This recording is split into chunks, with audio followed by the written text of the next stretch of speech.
Hello students, स्वागत है आपका आपके प्यार से यूट्यूब चैनल एब्जॉर्ब क्लासेस में। तो आज का वीडियो महासंग्राम का तीसरा वीडियो होने वाला है और इस वीडियो के अंतर्गत हम लोग 12th क्लास के हिंदी के काव्यखंड का 1 से लेकर 5 तक के चैप्टर का ऑब्जेक्टिव क्वेश्चन एक ही वीडियो में सॉल्व करने वाले हैं। इससे पहले हम लोगों ने गद्यखंड के 13 चैप्टर का ऑब्जेक्टिव क्वेश्चन सॉल्व कर चुके हैं। आज हम लोग काव्यखंड के 5 चैप्टर का ऑब्जेक्टिव क्वेश्चन एक ही वीडियो में करने वाले हैं। तो चलिए बिना समय को गवाए सभी प्रश्नों को सॉल्व करते हैं।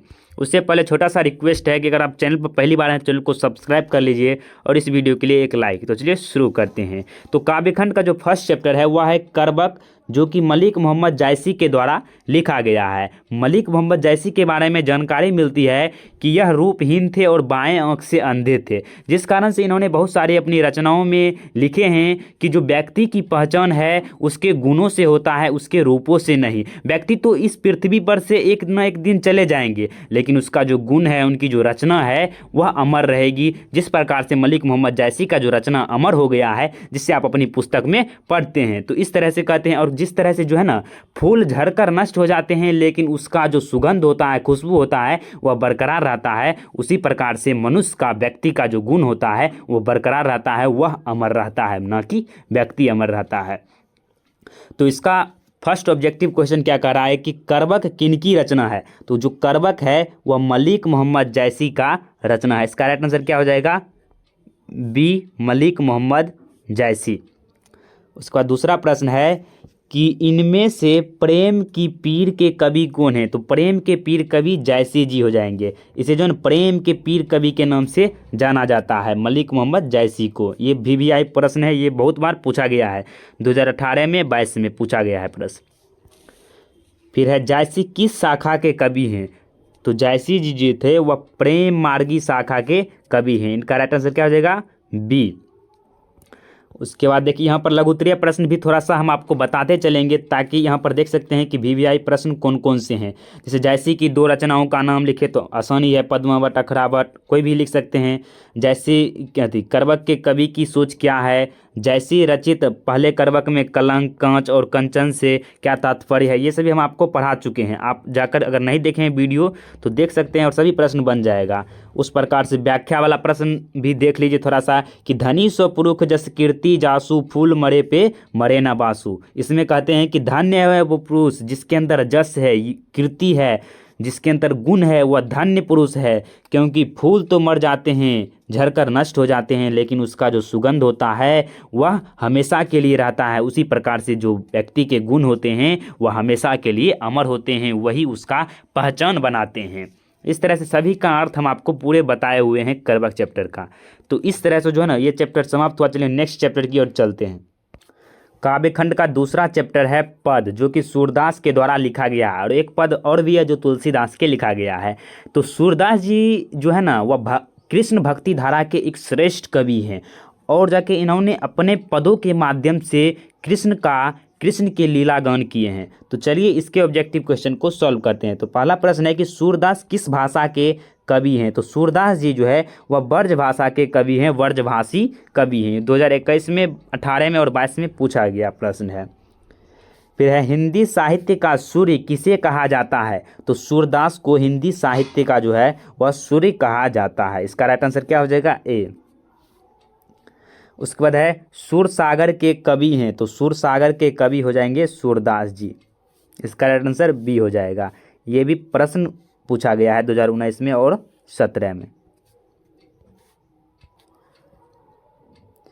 पुनः तीसरा नंबर का चैप्टर है पद, जो कि तुलसीदास के द्वारा ही लिखा गया है, लेकिन ये राम मार्गी धारा के कवि माने जाते हैं। लेकिन सूरदास जी वह कृष्ण मार्गी धारा के कवि थे। ये अपने पदों के माध्यम से श्री राम के बारे में, उनके महिमाओं के बारे में बखान करते हैं। तो इसका फर्स्ट क्वेश्चन है कि बरबे रामायण किनकी रचना है। तो बरबे रामायण तुलसीदास का रचना है। इसका राइट आंसर सी हो जाएगा। फिर तुलसीदास की पत्नी का क्या नाम था। तो उसकी पत्नी का नाम रत्नावली था। बी हो जाएंगे इसके राइट आंसर। फिर है तुलसीदास के दीक्षा गुरु थे। तो इनके दीक्षा गुरु नरहरिदास थे। इसका राइट आंसर बी हो जाएगा, नरहरिदास।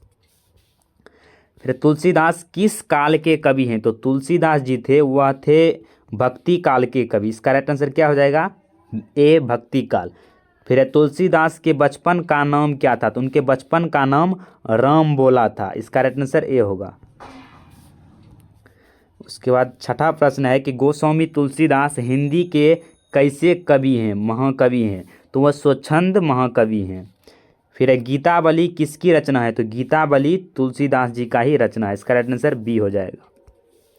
उसके बाद लघु उत्तरीय प्रश्न भी यहाँ पर देख सकते हैं कि कौन कौन से पूछ जाते हैं कि तुलसीदास सीता से कैसी सहायता चाहते हैं, हिंदी का सर्वश्रेष्ठतम महाकाव्य कौन सा है, तो ये सभी इनके VVI सब्जेक्टिव क्वेश्चन हो गए। उसके बाद चौथा चैप्टर है छप्य, जो कि नाभादास के द्वारा लिखा गया है। नाभादास जी जो है ना अपने छप्य के माध्यम से, छप्य 6 पंक्तियों का एक होता है काव्य, तो इसी को छप्य कहा गया है। और इसमें उन्होंने कबीरदास और सूरदास के गुणों के बारे में लिखा है। पहले पद में उन्होंने कबीरदास के बारे में लिखा और दूसरे पद में उन्होंने सूरदास के बारे में बखान किया है।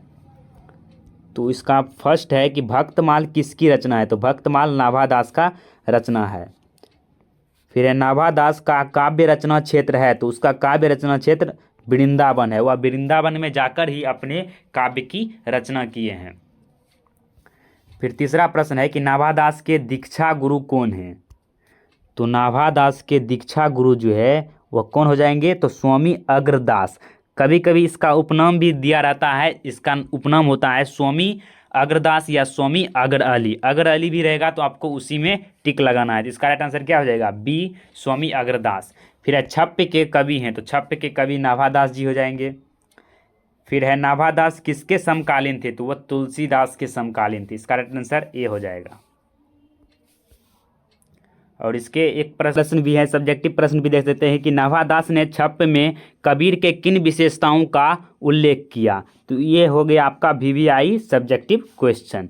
उसके बाद देखिए नेक्स्ट चैप्टर है, अब ये आपका लास्ट चैप्टर होने वाला है कवित, जो कि भूषण के द्वारा लिखा गया है। तो कवित में जो है ना भूषण जी 2 महान योद्धा के बारे में लिखते हैं, एक छत्रसाल और छत्रपति शिवाजी के गुणों के शौर्य पराक्रम का बखान करते हैं, जिस कारण से इसे जो है ना वीर रस के भी कवि कहे जाते हैं, क्योंकि इन्होंने वीरता को ज़्यादा प्राधान्यता दी है। तो पहला इसमें प्रश्न है कि भूषण की कविता में कौन रस पाया जाता है, तो भूषण की कविता में जो है वह वीर रस पाया जाता है। इसका राइट आंसर सी हो जाएगा।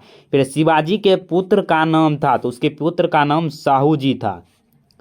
सी हो जाएंगे इसका राइट आंसर। फिर है भूषण किस काल के कवि माने जाते हैं, तो भूषण जी जो है वह रीति काल के कवि माने जाते हैं। ये आपको एक्सेप्शन में याद रखना है कि यही एक कवि हैं भूषण जी जो रीति काल के कवि हैं। उसके बाद है भूषण को भूषण की उपाधि किसने दी थी, तो भूषण को भूषण की उपाधि जो है वह राजा रुद्र शाह ने दिया था। फिर 5वां प्रश्न है कि तेज तंब अंश पर कान जिमी कंस पर ज्यो मलेच्छ वंश पर शेर शिवराज है, यह पंक्ति किस शीर्षक कविता की है, तो यह जो है ना अभी जो आप पढ़े कवित इसी का जो है ना यह पंक्ति है। और इसका अर्थ होता है कि तेज तंब अंश पर, तंब मतलब होता है अंधकार, तो जिस प्रकार से अंधकार पर प्रकाश का राज होता है और जाके कंस पर श्री कृष्ण, कंस पर जो है ना वह श्री कृष्ण का राज होता है, उसी प्रकार से पूरे मलेच्छ वंश पर जो शासन है वह छत्रपति शिवाजी का है। तो इसका राइट आंसर ए हो जाएगा, कवित चैप्टर से लिया गया पंक्ति है। फिर छठा प्रश्न है कि शिवा बावनी के कितने मुक्तकों में छत्रपति शिवाजी की वीरता का बखान किया गया है, तो जो है ना 52 मुक्तकों में छत्रपति शिवाजी के वीरता का बखान किया गया है। तो इस तरह से जो है ना आपका पूरा ऑब्जेक्टिव क्वेश्चन क्लियर होता है 1 से लेकर 5 चैप्टर तक का। तो आशा है कि आपको पूरा समझ में आया होगा। मिलते हैं नेक्स्ट वीडियो में, तब तक के लिए जय हिंद, जय भारत।